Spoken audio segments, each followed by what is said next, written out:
Olá, meu amigo, olá, minha amiga de todo o Brasil. É um prazer muito grande estar aqui na sua companhia para mais uma edição do programa Saber Direito Responde. Ao longo dessa última semana, nós examinamos vários temas durante o programa Saber Direito, vários temas de teoria geral do direito constitucional, teoria geral da Constituição. Falamos no decorrer da semana sobre constitucionalismo, estrutura da Constituição, conceitos de Constituição, elementos das Constituições, classificação das Constituições e rigidez constitucional. Agora, no programa de hoje, vamos examinar esses temas, mas à luz de questões feitas por universitários. E no programa de hoje, temos a grata presença de 3 universitários, 3 acadêmicos de direito que nos dão a honra de estarem conosco no programa Saber Direito Responde. Estão aqui conosco nesse programa a Ana Carolina, o Adjane e o Eduardo. Conosco, eles participarão do nosso programa. E acerca então desses temas que eu falei para vocês, vamos ouvir as questões formuladas pelos acadêmicos e vamos iniciar nesse instante o debate. Ana Carolina, seja bem-vinda ao programa Saber Direito Responde. Você tem alguma indagação acerca dos programas dessa semana do Saber Direito? Sim, professor, eu gostaria de saber como surgiu o constitucionalismo. Pois bem, Ana Carolina, de fato essa é uma pergunta importante. A resposta é a seguinte: o constitucionalismo, Ana Carolina, surgiu na antiguidade. Surgiu há muito tempo atrás, surgiu até o século V, em 2 momentos, para dizer a verdade. O constitucionalismo ele surgiu primeiro no povo hebreu, por meio da postura dos profetas, quando os profetas serviam também para fiscalizar os atos do poder público, dizendo se aqueles atos eram compatíveis ou não com o texto bíblico. E principalmente, Ana Carolina, o constitucionalismo surgiu na Grécia Antiga. Na Grécia Antiga, naquelas cidades-estado, principalmente Atenas, Esparta, já se criaram mecanismos na época para fiscalizar os atos do poder público. Então, para responder a sua pergunta o constitucionalismo surgiu na Antiguidade, surgiu na Idade Antiga, surgiu até o século V. É claro que na época o constitucionalismo de então era bem diferente do constitucionalismo de hoje. Ou seja, não havia uma Constituição escrita que limitasse os poderes do Estado, mas digamos assim, a origem de tudo foi lá na Idade Antiga. E você, Adjane, tem alguma pergunta acerca desse tema, constitucionalismo ou outros temas falados no Saber Direito dessa semana? Sim. Então, professor, eu quero saber quais transformações sofreu o constitucionalismo após a Primeira Guerra Mundial. Interessante, Adjane.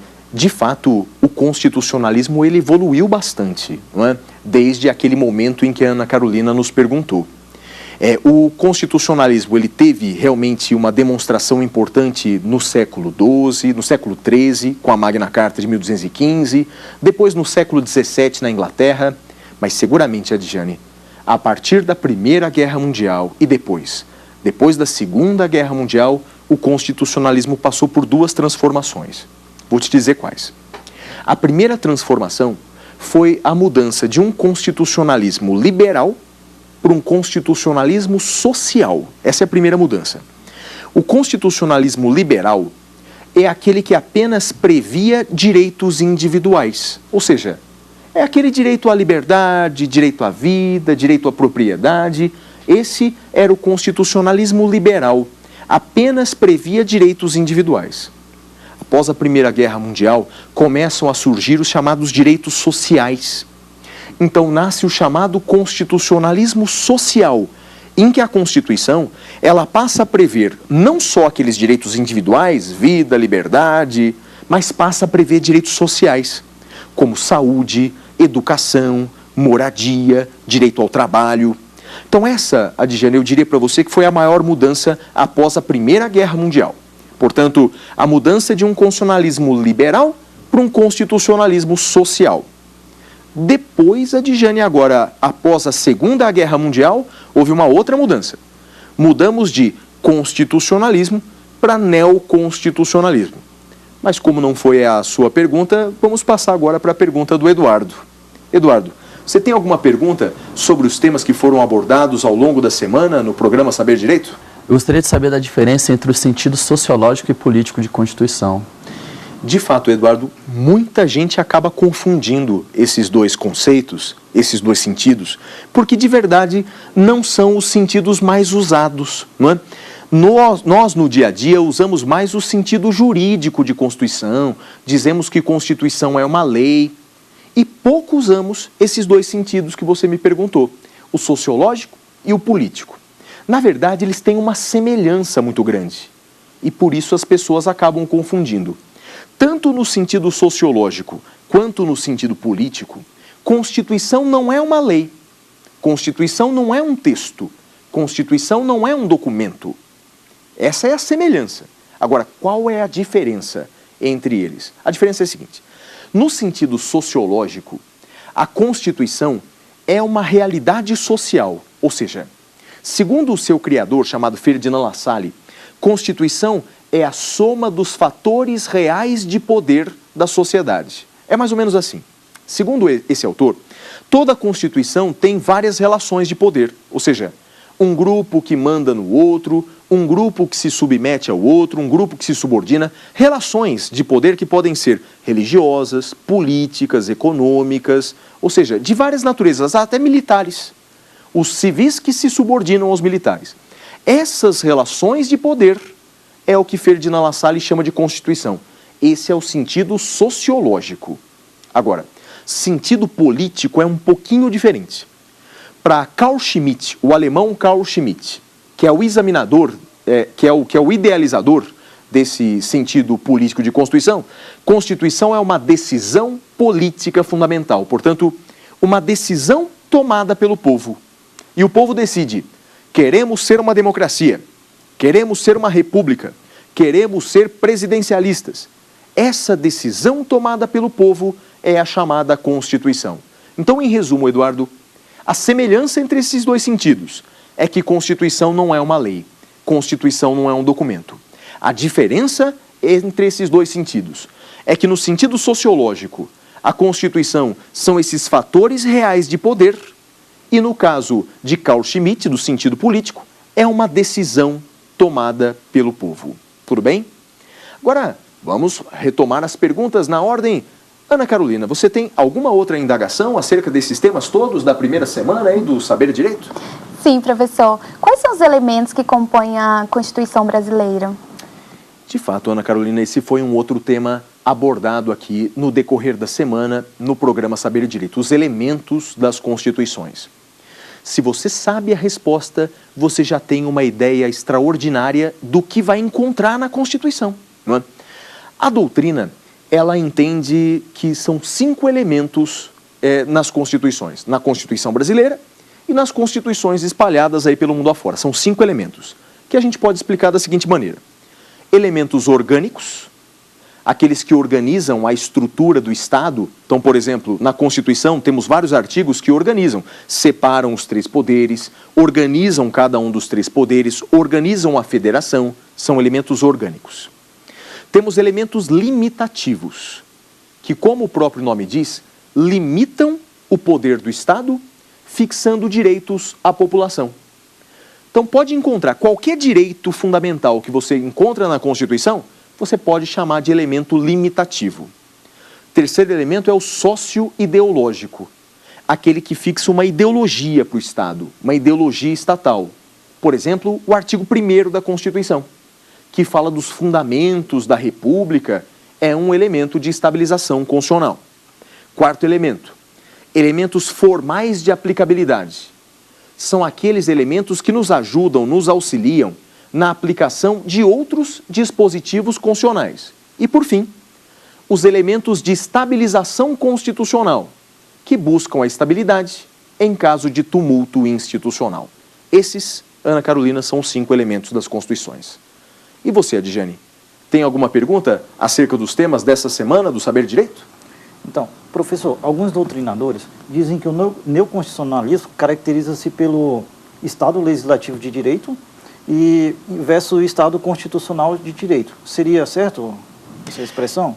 De fato, Adjane, embora seja exatamente o contrário, ou seja, houve uma evolução do Estado legalista de direito para um Estado constitucionalista de direito. O que mudou, de fato, Adjane, no neoconstitucionalismo? A Constituição passa a ser o centro do ordenamento jurídico. Ou seja, estamos, de fato, diante de um Estado constitucional de direito. A Constituição é uma norma, a Constituição é a norma que produz efeitos concretos, portanto, que tem o poder de mudar a realidade social e, portanto, ela é o centro do ordenamento jurídico. Houve essa evolução sim, Adjane. Passamos, então, de um Estado de direito para um Estado constitucional ou constitucionalista de direito. Então, isso que você encontrou na doutrina é absolutamente correto. Houve, de fato, essa evolução. E para concluir esse primeiro bloco do programa, vejamos mais uma pergunta do Eduardo. Eduardo, mais alguma indagação? Eu gostaria de saber, professor, quais são as consequências para a segurança jurídica de um país de se ter uma Constituição não escrita? Bem, Eduardo, sabemos que a Constituição brasileira é uma Constituição não escrita, não é? Muitos perguntam o seguinte: se a Constituição fosse não escrita, haveria uma insegurança muito grande? Não é? Veja, vamos pegar o exemplo da Inglaterra. Na Inglaterra, a Constituição é não escrita. E lá ocorre uma insegurança? Não há uma insegurança, Eduardo. Na verdade, tanto que a doutrina diz que na Inglaterra existe uma rigidez sociológica. Ou seja, veja, a Inglaterra não é suscetível a mudanças abruptas. Não é por não ter uma Constituição escrita que o sistema político inglês muda a cada hora. Não muda. É rígido. Há séculos. As mudanças são lentas. É que no nosso sistema, Eduardo, no nosso sistema chamado romano-germânico, no nosso sistema legalista, a Constituição escrita é aquela que nos dá segurança. A Constituição escrita e superior é, de fato, aquela que nos dá segurança. Se nós não tivéssemos uma Constituição escrita e rígida, talvez nós, no Brasil, teríamos uma insegurança que não se vive na Inglaterra. E esse, meus caros amigos, foi o primeiro bloco do programa de hoje. Mas nos vemos no segundo bloco, com novos temas, com novas questões. Até já!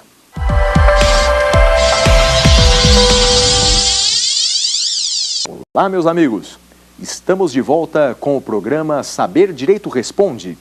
Se você está conosco desde o primeiro bloco, sabe então que estamos na companhia de 3 universitários, a Ana Carolina, o Adjane e o Eduardo, que no primeiro bloco já me fizeram perguntas muito interessantes, mas eu tenho certeza que outras perguntas interessantes virão. Portanto, Ana Carolina, pode retomar as suas indagações. Alguma questão acerca dos temas da primeira semana? Sim, professor. Você pode me falar sobre a diferença entre a Constituição formal e a material? Excelente pergunta. Bem, Constituição material, Ana Carolina, é aquela Constituição que apenas e tão somente trata de matéria constitucional, conteúdo constitucional. Essa é a Constituição material, portanto, é aquela Constituição que fala da estrutura do Estado, dos direitos e garantias fundamentais, da separação dos poderes. Essa, então, é a Constituição material, apenas e tão somente conteúdo constitucional. Por sua vez, Constituição formal é aquela que, além de possuir matéria constitucional, também traz outros assuntos. Também traz outros temas, que não são de direito constitucional, mas que são colocados no texto da Constituição. É o caso, Ana Carolina, da Constituição brasileira. A Constituição brasileira não é material. Ela não tem apenas matéria constitucional. A Constituição brasileira também tem outros assuntos, também tem outros temas. Um tema que eu repito sempre em minhas aulas e falei durante a semana no Saber Direito é o Colégio Pedro II, que é abordado em nossa Constituição no artigo 242. Veja, não é matéria constitucional, não tem conteúdo constitucional, mas foi inserido na nossa Constituição. Portanto, a nossa Constituição é formal por conta disso. Todos os dispositivos ali dentro são constitucionais, mas nem todos versam sobre direito constitucional.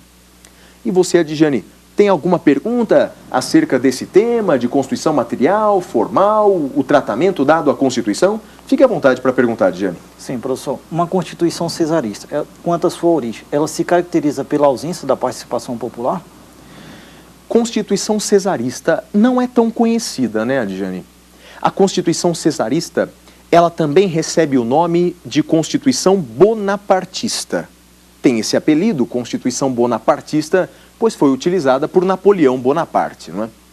Constituição cesarista, entendemos bem o que significa. Veja, Constituição cesarista, ela é elaborada pelo governante, e depois submetida à apreciação do povo mediante referendo. Você me perguntou se há participação popular. A resposta é: há participação popular, mas somente depois que a Constituição foi elaborada. Não podemos confundir a Constituição cesarista com a Constituição promulgada. Constituição promulgada é aquela feita originariamente pelos representantes do povo. Não há participação posterior da população, porque a legitimação é anterior. Então, o povo escolhe um determinado grupo para fazer a Constituição. Essa é a Constituição promulgada. A cesarista não. O governante faz a Constituição e só depois pergunta para o povo se ele a aceita ou não. Então, existe sim, Adjane, respondendo a sua pergunta, existe a participação popular, mas ela é posterior à elaboração do texto constitucional. Ok? E você, Eduardo, alguma pergunta acerca de todos esses temas? Gostaria de saber, professor, por que em alguns casos se admite a limitação de idade e sexo, como nas normas de ingresso ao serviço público, por exemplo? Essa é uma pergunta polêmica, Eduardo. Então, a limitação de idade ou a limitação de sexo em concursos públicos, por exemplo. Veja, o assunto, essa sua pergunta está inserida dentro de um direito fundamental, que é o direito à igualdade. O princípio é a igualdade, que está principalmente no artigo 5º caput da Constituição e no artigo 5º, inciso 1º da Constituição, que fala da igualdade entre homem e mulher. Para responder a sua pergunta, a gente tem que entender melhor o princípio da igualdade, o direito à igualdade. Todos são iguais perante a lei, diz a Constituição. Mas como deve ser medida essa igualdade? Todos devem ter um tratamento idêntico? Será que igualdade é isso? Todos têm um tratamento idêntico? A resposta é não. A igualdade buscada pela Constituição, Eduardo, é a chamada igualdade substancial ou igualdade material, ou seja, devemos dar aos desiguais um tratamento desigual, na medida da sua desigualdade. Portanto, 2 fatores aí vão ajudar a responder sua pergunta. 2 exemplos. Primeiro exemplo é o seguinte: um tratamento que a lei brasileira dá aos portadores de deficiência física. Você sabe bem que nos concursos públicos sempre há vagas reservadas para portadores de deficiência. Esse é um tratamento que a Constituição brasileira dá e que a lei brasileira dá aos portadores de deficiência, dando um tratamento desigual a essas pessoas por conta da deficiência que possuem. E é inconstitucional isso? Não, não é. Não é inconstitucional. Estamos tratando desigualmente os desiguais. Primeiro ponto. Segundo ponto. Agora é o mais importante, e é a jurisprudência do Supremo.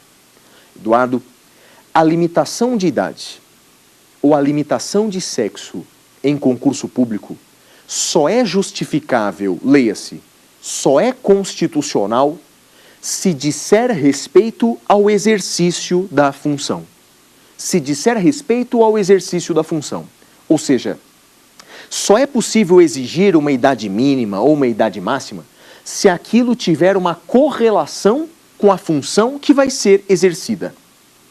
Se não tiver correlação com a função, aquela limitação de idade é inconstitucional. Por exemplo, eu já vi concursos públicos para delegado exigindo como idade máxima, Eduardo, 35 anos.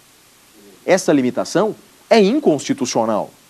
Pois, puxa vida, uma pessoa de 36, de 37 anos não tem capacidade física para ser delegado? É claro que tem. Então, esse é o raciocínio que devemos fazer.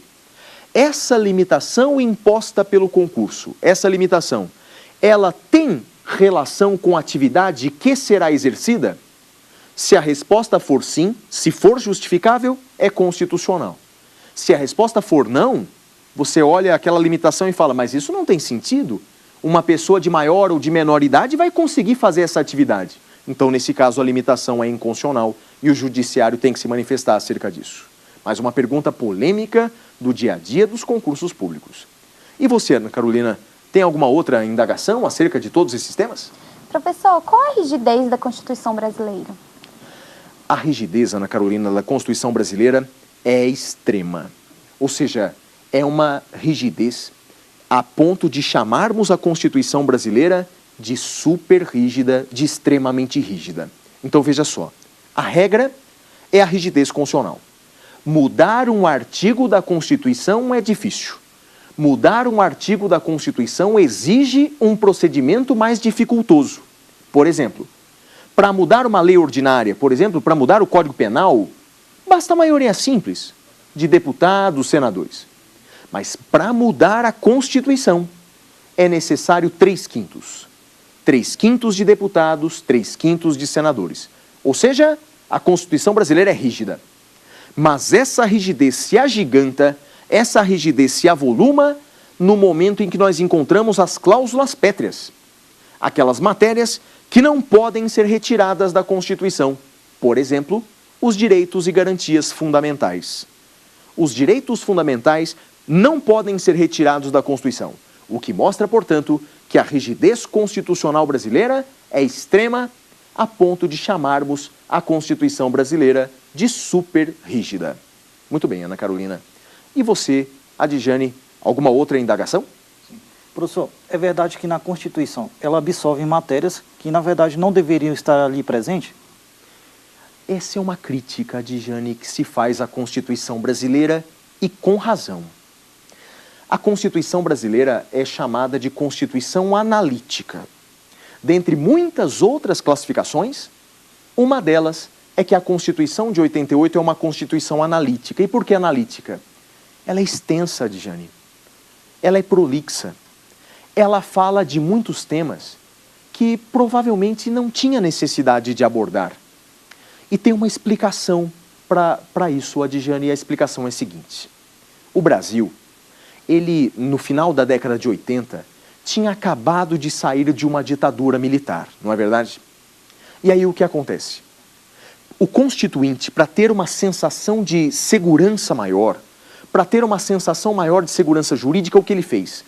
Tentou colocar, Adjane, na Constituição um sem número de dispositivos, ou seja, inúmeros dispositivos com maior rigidez, fazendo então, de fato, com que a Constituição brasileira fosse inchada, analítica.